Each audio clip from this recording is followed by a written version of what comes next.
पुराने जमाने में एक राजा हुए थे। उन्हीं के राज्य में एक ब्राह्मण भी रहता था, जिसने अपनी निस्वार्थ पूजा से देवता को प्रसन्न कर लिया।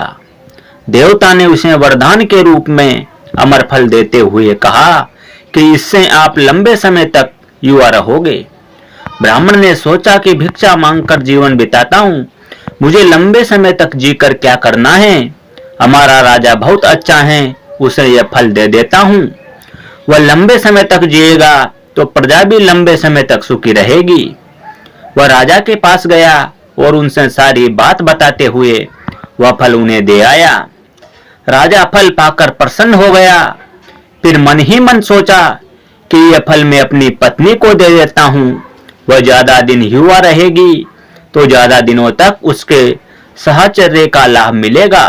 अगर मैंने फल खाया तो वह मुझसे पहले ही मर जाएगी और उसके वियोग में मैं भी जी नहीं सकूंगा। उसने वह फल अपनी पत्नी को दे दिया।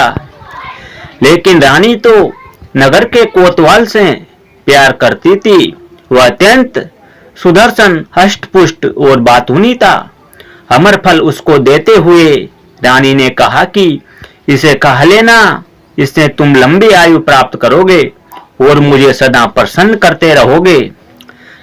फल लेकर कोतवाल जब महल से बाहर निकला तो सोचने लगा कि रानी के साथ तो मुझे धन दौलत के लिए झूठ मूठ ही प्रेम का नाटक करना पड़ता है, और ये फल खाकर मैं भी क्या करूंगा। इससे मैं अपनी परम मित्र राजनर्तकी को दे देता हूँ। वह कभी मेरी कोई बात नहीं टालती, मैं उससे प्रेम भी करता हूँ, और यदि वह सदा युवा रहेगी तो दूसरों को भी सुख दे पाएगी। उसने वह फल अपनी उस नर्तकी मित्र को दे दिया। राजनर्तकी ने कोई उत्तर नहीं दिया और चुपचाप वह अमर फल अपने पास रख लिया। कोतवाल के जाने के बाद उसने सोचा कि कौन मूर्ख यह पाप भरा जीवन लंबा जीना चाहेगा। हमारे देश का राजा बहुत अच्छा है, उसे ही लंबा जीवन जीना चाहिए। यह सोचकर उसने किसी प्रकार से राजा से मिलने का समय लिया और एकांत में उस फल की महिमा सुनाकर उसे राजा को दे दिया और कहा कि महाराज आप इसे खा लेना। राजा फल को देखते ही पहचान गया और भौचक्का रह गया।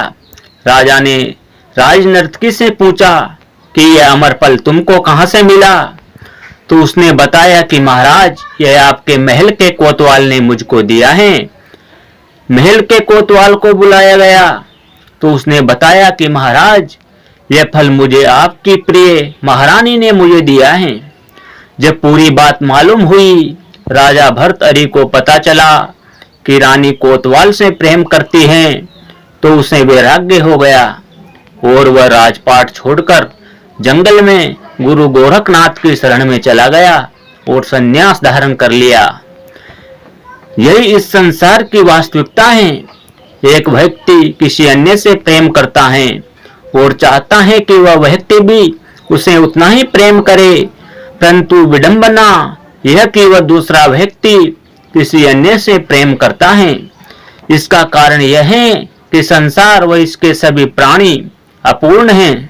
सब में कुछ न कुछ कमी है। सिर्फ एक ईश्वर पूर्ण है। एक वही है जो और जीव से उतना ही प्रेम करता है जितना जीव उससे करता है। बस अमी उसे सच्चा प्रेम नहीं करते।